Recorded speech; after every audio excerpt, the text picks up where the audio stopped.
bạn thấy con tập thêm một thời gian hơn tập chân tập hết cho em cho một tập hết nó từ hẹp bạn mê biến sống hẹp rõ cứ chỉ phong bị giang đại phơ pi chơ rư lộ hai đại miến trồng ô trung bình sòng ráp đạn xài búa rư xài cạp nâng miến trò hao mũi cắt tam chất sòng ráp đã snow nên con score họ này nói này bè rõ miền bayประเภท គឺរកនឹងរកចល័តនិងប្រព័ន្ធរកបែបក្នុងការប្រើប្រាស់រក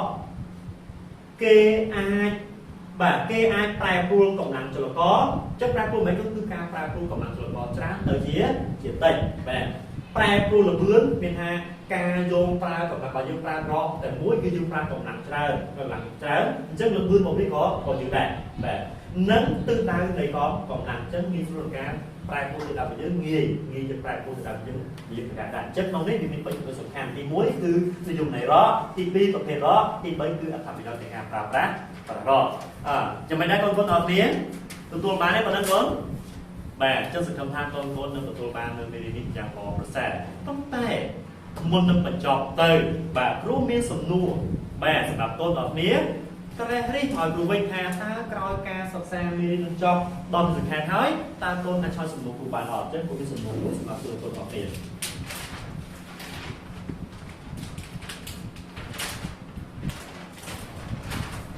បាទនេះសំណួររបស់គ្រូនេះបាទមិញគ្រូថាមួយតែគ្រូដាក់ដល់2បាទនិយាយកូនគិតតិចហ្នឹងបាទនេះសំណួរហ្នឹងមើលនេះហើយមើលថាត្រៀមទឹកលៀងបាទទៅមុនគ្រូបានហើយអត់ខ្វល់ទេបាទឲ្យតែយល់ថាឆ្លើយបានបាទកុំមកដាក់ទៅហើយគ្រូមកចេះទេអូអត់បានទេមែនរៀនឲ្យទៅយល់ឲ្យឆ្លើយថាអត់ចេះបាទអត់ទេណាអញ្ចឹងមើលហើយរៀនហើយទៅចូលរួមគ្រូតាមទៅគ្រូយកចូលក្នុងគ្រូបានឆ្លើយបានគ្រូបាទគ្រូចប់បានហើយហ្នឹងណាអូខេបាទមកទៅនេះបងសំណួរត្រេះនេះដែលមាន2សំណួរ1ហើយនិង2បាទទី1តើរកមានរូបគុំអ្វីខ្លះបាទจะឆ្លើយត្រូវមិញខ្ញុំបង្ហាញហើយមិញនិយាយរៀនមិញតើរកមានរូបគុំអ្វីខ្លះ2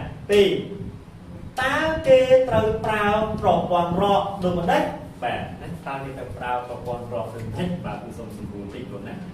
បាទបាទទៅចប់ចឹងតើគេត្រូវប្រើប្រព័ន្ធរកដូចម្ដេចដើម្បីឲ្យចំណេញកម្លាំងចលករ4ដងនោះយ៉ាងដឹងហ្នឹងណាបាទតើគេប្រើប្រព័ន្ធរកដូចម្ដេចដើម្បីចំណេញកម្លាំងចលករ4ដងបាទអញ្ចឹងត្រៀមមកទៅនេះហើយ2នាទីត្រៀមណា2នាទីបាទហើយអរគុណមើលតណាមួយរកគុំឡើងពីអ្វីខ្លះបាទតើគេត្រូវប្រើប្រព័ន្ធរកដូចម្ដេចដើម្បីឲ្យចំណេញកម្លាំងចលករ4ដងបាទយកតាមនេះរបស់យើងមិញហ្នឹងយើងបានសិក្សាមិញហ្នឹងបាទតាមតហ្នឹងហើយគាត់ណាអូខេអញ្ចឹងបាទហើយកូនអរនេះព្រៀងគាត់ចំណោទចំនួននោះថាតើចំណោទដែលគាត់បានឆ្លើយឲ្យគ្រូហ្នឹងត្រឹមត្រូវច្បាស់លាស់ហើយនៅអញ្ចឹងគ្រូមានចំណោទមួយសម្រាប់កូនអរនេះទៀងទាត់ឲ្យបានរបស់កូនអរនេះបាទខ្លីនេះគាត់ណា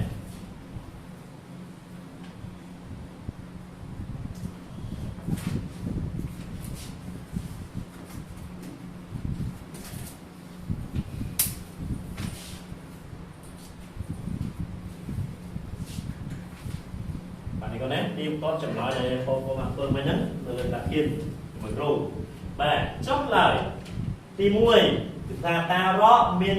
រូបគុំអ្វីខ្លះចំណោទយើងរកគុំឡើង2ទំព័របាទទំព័រកង់អាក់ខ្សែចង្អូឡាហ្នឹងនឹងឡានេះគឺជារូបគុំរបស់រកឯងបាទទី2ដើម្បីចំណេញកម្លាំងចលករ4ដងគេត្រូវប្រើប្រៃកូនមើលឃើញអីមើលឃើញអត់បាទបងប្អូនឃើញមើលឃើញហើយមិញហ៎គេប្រើគេមើលបាទគេត្រូវប្រើប្រព័ន្ធរកអញ្ចឹងកាលណាយើងដើម្បីចំណេញកម្លាំងចលករ4ដងគឺយើងត្រូវប្រើប្រាស់ប្រព័ន្ធរកអញ្ចឹងប្រព័ន្ធរកមានរកប៉ុន្មានកូនគេរកប៉ុន្មានកូនដឹងទេបាទប្រព័ន្ធរកគឺមានរកចំនួន4រកនឹង1និងរកចលនា 7 ឬច្រើនជាងនេះណាតែគាត់ថាក្នុងនោះគឺកំណត់តែ3ទេបាទរកឆ្លាតថ្ងៃអញ្ចឹងសរុបមកវិញបាទមេរៀនរបស់យើងគឺបញ្ចប់នៅក្នុងសំណួរតែរៀនថ្ងៃប៉ុន្តែមុននឹងចប់ក៏គ្រូមិនឲ្យកូនទៅទំនេរដែរណាគ្រូមានកិច្ចការងារផ្ទះសម្រាប់កូនទាំងអស់គ្នាដើម្បីឆ្លើយតបថាតើក្នុងរយៈកាលនៃការបង្រៀនរបស់គ្រូក្នុងចំណុចចុងក្រោយនៃមេរៀនហ្នឹងតើបងអូនមានការយល់ដឹងប៉ុណ្ណាអញ្ចឹងគ្រូមានសំណួរសម្រាប់ឲ្យកូនទៅផ្ទះវិញធ្វើកិច្ចការផ្ទះឲ្យគ្រូវិញបាទអញ្ចឹងគ្រូសម្រាប់កូនចាំពីកូនគ្រូบอกសិន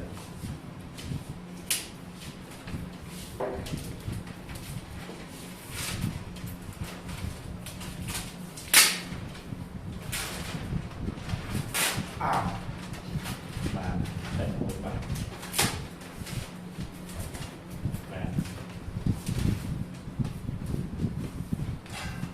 តែមកណាពេលដែលបានទៅហើយធ្វើម៉េចឆ្លើយឲ្យបានច្បាស់ឲ្យនឹងត្រូវបាទឲ្យខុសឲ្យសូន្យបាទគ្រូក៏សមនិយាយមកថាខុសឲ្យសូន្យណាឆ្លើយខុសឲ្យបន្ទូដល់លើកទឹកចិត្តឲ្យបាន2បន្ទូបាទប៉ុន្តែអត់ឲ្យឆ្លើយខុសទេតែឆ្លើយខុសឲ្យបានចូលរួមរៀនហ្មងអត់ធ្វើរៀនហ្មងពេលនេះគាត់ឃើញនៅបាទកិច្ចការផ្ទះបាទគាត់ថា homework ថែcầnមកមិនថាសេថែមកូនណាទី1ដោយបណ្ឌិតដែលហៅថារកបាទសួរណាដែរទេណាអត់បាទទេកូនតើរកមានរូបគុំដោយបណ្ឌិតបាទអញ្ចឹងសំណួរក៏វាអត់ខុសពីមេរៀនរបស់យើងដែរនៅក្នុងមេរៀនយើងដែរបាទ2តើរកមានប៉ុន្មានប្រភេទអ្វីខ្លះអញ្ចឹងកូនអាចធ្វើបានណាមែនទេកូនអញ្ចឹងកូនចង់ចាំទុកថារកនោះគុំឡើងពីខ្លះណែដូចមានថារកមានប្រភេទបាទហើយក៏មកគេរកនឹងមួយតើរកពេលណាមួយដែលវាមានលក្ខណៈងាយស្រួលនិងចំណេញកម្លាំងចលករច្រើនអញ្ចឹងកូនទៅស្វែងយល់នេះបានច្បាស់លាស់អញ្ចឹងមុននឹងបញ្ចប់ពេលនេះទៅបាទគ្រូសូមផ្ដល់ផ្ញើទៅកូនទាំងអស់គ្នាបាទអញ្ចឹងក្នុងសប្តាហ៍មុនគ្រូបានផ្ដល់ផ្ញើកូនជួយសម្អាតអនាម័យបាទរាងកាយរបស់កូនឬក៏សម្អាតទឹកសម្ពុទឹកអីហ្នឹងបាទអញ្ចឹងអាហ្នឹងនៅតែបន្តចឹងណាប៉ុន្តែអ្វីផ្សេងទៀតកូនកុំភ្លេចនៅបទចម្រៀងអប់រំកាយរបស់យើងហ្នឹងណា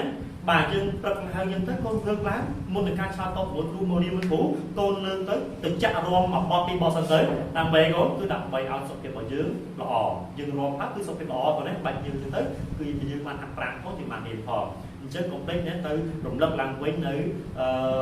បទចម្រៀងអប់រំកាយរបស់យើងនឹងការរួមចម្បាក់មួយរបស់យើងឲ្យបានល្អទៅដល់របស់គ្នាជាពិសេសកុំភ្លេចណាទៅតែការពារនិងរក្សាសុខភាពរបស់កូនទាំងអស់គ្នាឲ្យបានល្អជានិច្ចបាទបន្តផ្ញើរបស់គ្រូសូមអរគុណសម្រាប់ការបង្រៀនរបស់គ្រូថ្ងៃនេះអរគុណច្រើនបងប្អូនទាំងអស់គ្នា